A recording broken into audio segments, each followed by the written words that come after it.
আলহামদুলিল্লাহি ওয়াসসালাতু ওয়াসসালামু আলা রাসূলিল্লাহ ওয়া আলিহি ওয়া সাহবিহি ওয়া মান তাবি'আহুম বিইহসানিন ইলা আন তাকুমাস সাআহ। আল্লাহ সুবহানাহু ওয়া তাআলা ইরশাদ করছেন, আউযু বিল্লাহি মিনাশ শাইতানির রাজীম, ওয়ালিল্লাহি আলান নাসি হিজ্জুল বাইতি মান ইসতাতা'a ইলাইহি সাবিলা। আল্লাহর জন্যই মানুষের উপর হজ বিধিবদ্ধ, যে ওই পর্যন্ত যেতে পারে। আলে ইমরান 187 নম্বর আয়াত। এই যে বলা হলো আল্লাহর জন্যই হজ, কেন? আমরা মুসলিম হিসাবে যত ইবাদত করি, প্রতিদিন 5 ওয়াক্ত সালাত আদায় করি, রমাদানে সিয়াম করি, অর্থ সম্পদে যাকাত ফরজ হলে যাকাত আদায় করি, রমাদানের শেষে সাদাকাতুল ফিতর দিই, তো সবটা তো আল্লাহর জন্য। এগুলি তো অন্য কারোর জন্য নয়। আল্লাহ হজের জন্য কেন এই জোর দিয়ে বললেন আল্লাহর জন্যই হজ? হজ আল্লাহর জন্য বলা হয়নি। বর্ণনার ধরনটা একটু আমাদের সামনে আনতে হবে। হজ আল্লাহর জন্য বলা হয়, আল্লাহর জন্যই হজ। তো প্রশ্ন আসা স্বাভাবিক যে সবই তো আল্লাহর জন্য, হজকে কেন আলাদা করে বলা হয়েছে আল্লাহর জন্য হজ? কথাটা আল্লাহর, নিশ্চয়ের কোনো কারণ আছে। সেই কারণটা আমাদের মতো করে আমরা বিশ্লেষণ করি।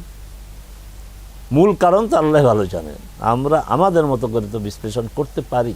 সেটা হচ্ছে এই, বাকি যত ইবাদত আছে সকল ইবাদত আমরা নিজ অবস্থানে থেকে করি।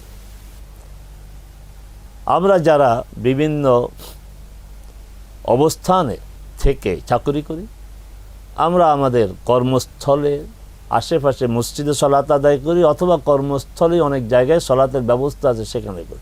আমাকে বাইরে যেতে হয় না, আমার প্রতিষ্ঠান থেকে আলাদা হয়ে যেতে হয় না, ছুটি নিতে হয় না। রমাদান আমরা নিজ নিজ জায়গা থেকেই সিয়াম পালন করি। যাকাতের অর্থ নিজ নিজ জায়গাতেই আমরা দেই।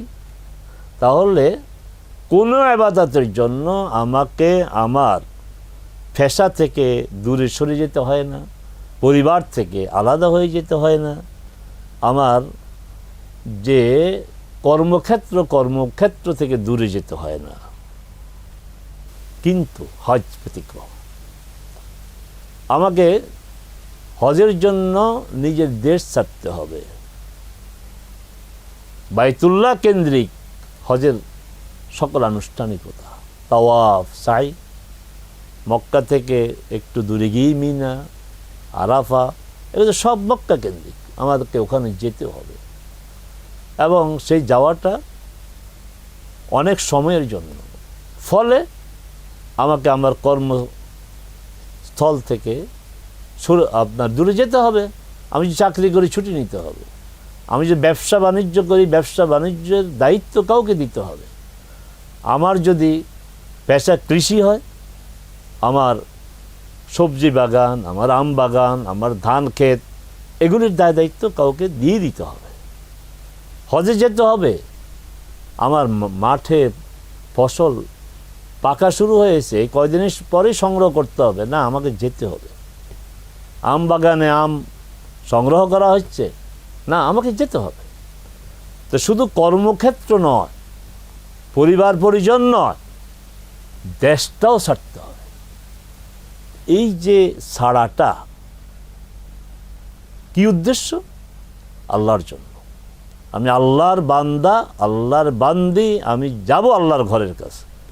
অতএব পার্থিব কোনো বিষয়ের সাথে আমার সম্পর্ক থাকবে না। এটা তো আল্লাহর মেহেরবানি। এই পার্থিব সকল বিষয়ের সাথে সম্পর্ক রেখেই আমি সালাত আদায় করেছি, সিয়াম পালন করেছি, আমি যাকাত দেই, আমি কোরআন তেলাওয়াত করি, এখান থেকে। কিন্তু এই একটি মাত্র ইবাদত না, এই একটি ইবাদতের জন্য আমাকে সব কিছু ছেড়ে যেতে হবে, সব কিছু ছাড়তে হবে। কার জন্য? আল্লাহর জন্য।